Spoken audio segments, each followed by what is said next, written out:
What is going on, guys? This is Zanny. Coming at you with a unboxing video slash I should say comparison video to the new GoPro 5 versus the GoPro 4 that I have here. So I just got this in the mail. I'm gonna go ahead and do a quick unboxing and kind of see what's different about this GoPro versus the old version. Alright, so if you guys look at this packaging so far, it's like the standard GoPro packaging, right? It looks really nice. My first impression of this GoPro, it actually looks really good. I really like the GoPro right now as is, as in like this. The 4 looks really nice. There's some downfalls to this that I didn't really like, and I'll kind of go over what they did with the new one to improve that. And just looking at this right here, it looks so slick. It looks sweet. All right, so let's go ahead and start opening this guy. I think the box, if you ever own a GoPro, it's like almost like impossible to like rip this off because it's like taped reverse inside. But I think you have to open from the bottom first and then pull it out and then remove the stickers and whatnot. So let's go ahead and do that first. There we go. Okay.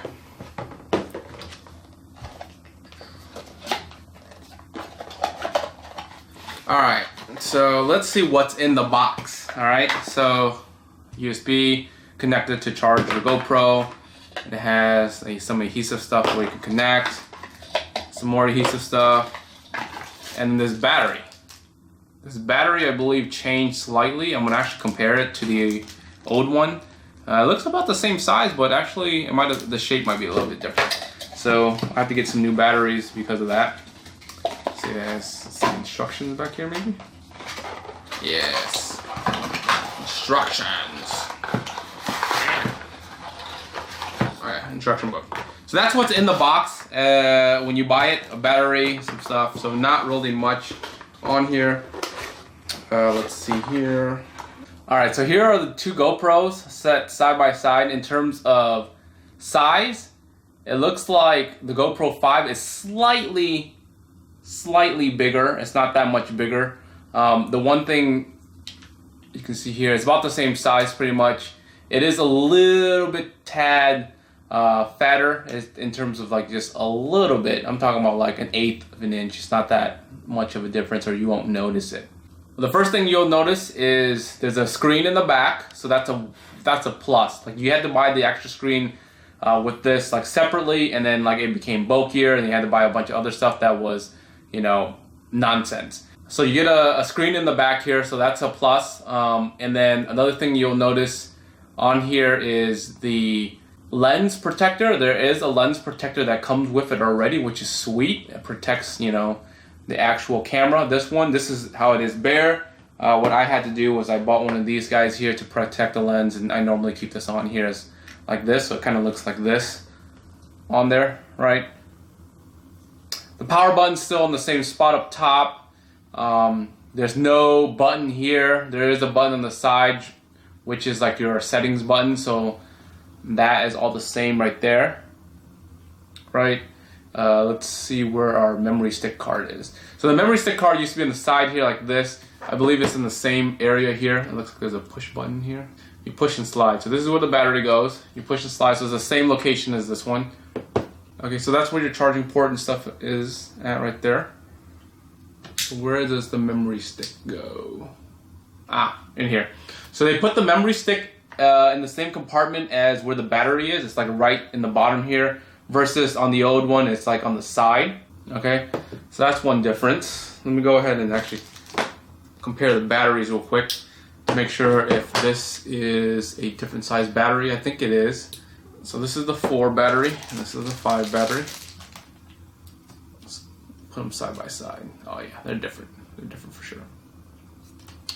All right, as you can see, size is different. It looks completely different. It's actually a lot fatter on the 5. This is the 5. This is the 4. A little bit different, a little bit fatter. So yeah, so definitely different size battery versus the 4. So the next biggest thing is the mics. So on the 4, the mic location is literally on the side, like one side only. So for example, if you had the cover on or something like that, this mic would literally be blocked and you can barely hear anything. And if you accidentally, let's say you're holding this and you actually hold like, you know, your hand or thumb here, you'll be blocking the mic. So what they did with the 5 was they put different mic locations. I believe there's 3 different locations. I'm trying to find out. I think there's one in the bottom here, one on top, and one on the side here. So they're different locations, and it takes kind of like a ratio or an average of that to make your sound. So if you're holding it here, holding it like this, it doesn't really matter where you hold it.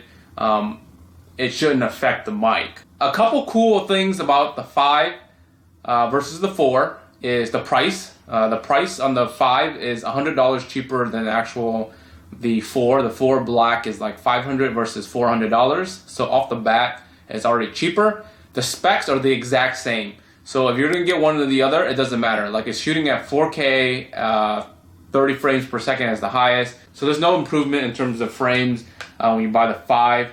Normally what GoPro does is they double up. I was kind of hoping that GoPro would have done 4K at 60 frames at a minimum. I was hoping that they would do it at like 120, so you can do some slow-mo on 4K, which would have been sweet. So I think maybe the next model they'll do something like that. But the other cool thing about the 5 versus the 4 is this thing is waterproof off the bat. So this can go down to a certain depth underwater without you having to put in like that clear casing housing. That's awesome, you know, like that's one thing, like I don't have to fumble around to make sure, you know, oh crap, it's raining, you know, rain shouldn't affect them, like, you know, I have to put this in this housing, you know, I'm jumping off into the water or whatever, I gotta put this housing, this thing is literally ready to go underwater. I can just toss it underwater and it's good to go. Another cool thing is it has video stabilization on this, so if you're jiggling a lot, it helps stabilize the video, versus the 4, you had to kind of hold your hand pretty steady. Even at that, any motion, it would like literally move with it. So this video stabilization, I haven't used this yet, so I'm hoping that, you know, it's going to be good. I still suggest using a gimbal or some sort of handheld stabilization thing, and it will make your videos even 10 times better. All right, so finally, the other cool thing about the 5 versus the 4 is voice commands. You can do voice commands on the 5, and I'll start doing certain commands. I'll have to take a look at whatever specific command it is, but you can say like, you know, you can mount this GoPro somewhere and say, you know, GoPro record, and it'll start recording from the distance, versus like me having to run over, hit the record button, running back over here and saying, you know, okay, you know, it's recording now. You can stop it, and you know, while you're recording, you start taking pictures, which is really cool. Yeah, it's just a lot cooler.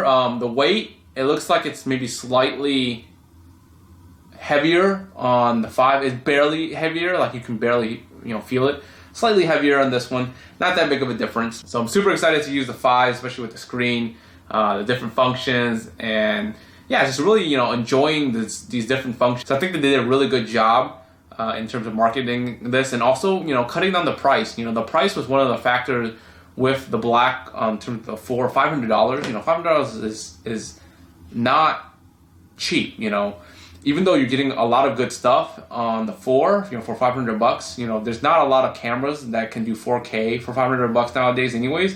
So $500 was a bargain, but you know, for your average, you know, consumers here and there, $500 is a lot. You know, that's like a smartphone, pretty much, right? So, you know, reducing it by $100, making it $400, is definitely going to get people to buy stuff. Alright guys, so that's the quick comparison and unboxing of the 5 versus the 4 here. Once I kind of use this a little bit more, maybe I'll do, you know, some cool features that I found out, or something that, you know, I like about the 5. But anyways, hope you guys like the rant / quick unboxing, and until next time guys, peace.